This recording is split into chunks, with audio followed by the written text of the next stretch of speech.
everyone, and welcome to another recap review. Today I'll be looking over Cahdok and Gahdok. The set number is 8558. The set contains approximately 630 pieces, and at time of release, it was about $60. So, finally gotten to the Bohrok Queens. Let's start off with the pros. A very clear pro would probably be their color scheme. It's very clean, concise, consisting of blues, reds, so a primary color, and then just gray. That's it. It doesn't dabble around anything other than white and a little bit of green. But overall, it's really good. Another pro would probably be the limbs. The limbs work nicely. You got some typical arms here, which are short, kind of like a T-Rex almost, and the legs, while spindly, they do move. Kind of like Exotoa legs, only with knees. So that's kind of nice to see. Another pro would easily be the teeth. I love the teeth on these. They're white, so that's an obvious pro. And they actually look a lot like teeth. You got a great set of jaws. Not to mention some wonderful white pins. I really like the inclusion of those. Another pro, in my opinion, would easily be the usage of Bohrok pieces. I mentioned this when I reviewed the Boxer. I love the inclusion of Bohrok pieces on the Boxer because it was a Bohrok Boxer and made from Bohrok. And on the Queens, because they're the Bohrok Queens, it makes sense for them to have pieces from Bohrok. I mean, you got Bohrok torso here, got Bohrok eyes, Bohrok limbs, even some shield pieces in their feet. Just a whole variety of Bohrok parts, and it's wonderful to see those used very thoroughly on these sets. Now, something I'd like to get out of the way. There's a little bit of confusion about which is named which, and I'd like to settle the score once and for all. Contrary to popular belief, this one here is Cahdok. This one is Gahdok. So it's Gahdok for the red one and Cahdok for the blue one. I don't know why that is, but I've read that everywhere. That is how it is. It's not Gahdok for the blue one. So, now that that's out of the way, let's continue with the pros. Now, taking this one out of here, I'd like to show another pro, and that'd be the function. Now, functions are great, and when they're, well, sometimes, when they're well implemented, they're pros. Because this is a working function, I'll consider it a pro. You grab the tail here, and you put your fingers in the kind of trigger. You pull back hard. The head will snap forward. A lot quicker than the Muwaka and Kenera. But it works. It's a cool function. Apparently, it's a game design. You're supposed to be able to have the Cahdok and Gahdok latch onto these things, pull them out, and then this weird contraption here drops out, and you win. But unfortunately, not everything works out perfectly like that. Which brings us, unfortunately, to the cons. Cons are a lot here, so let's start. Legs are very spindly. Very spindly. They look very stick-like, not a lot of armor on them, which is unfortunate. There are a few open gaps here and there, especially on the feet. Open pins, like so, right here.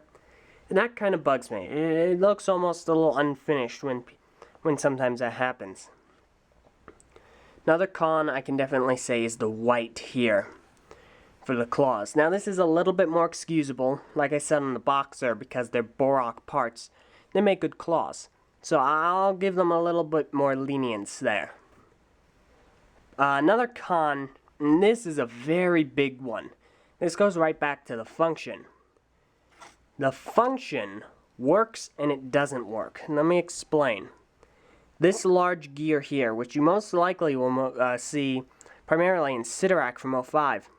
So large gear here is immobile. It's stuck. It's not on some sort of axis. It's stuck there. So when you pull back, that grinds against this gear here. And it's absolutely horrendous. Listen to that sound. That is a very terrible sound. Now, I know what you might be thinking. Eljay, you built it wrong. I did not build it wrong. In fact, I only built this one. And this one does the same thing. This was built by someone else. So they're built by two completely different people, yet you got the same result. That is definitely a con. I do not like that at all. I fear that it's going to wear down on the gears. It makes a horrendous noise.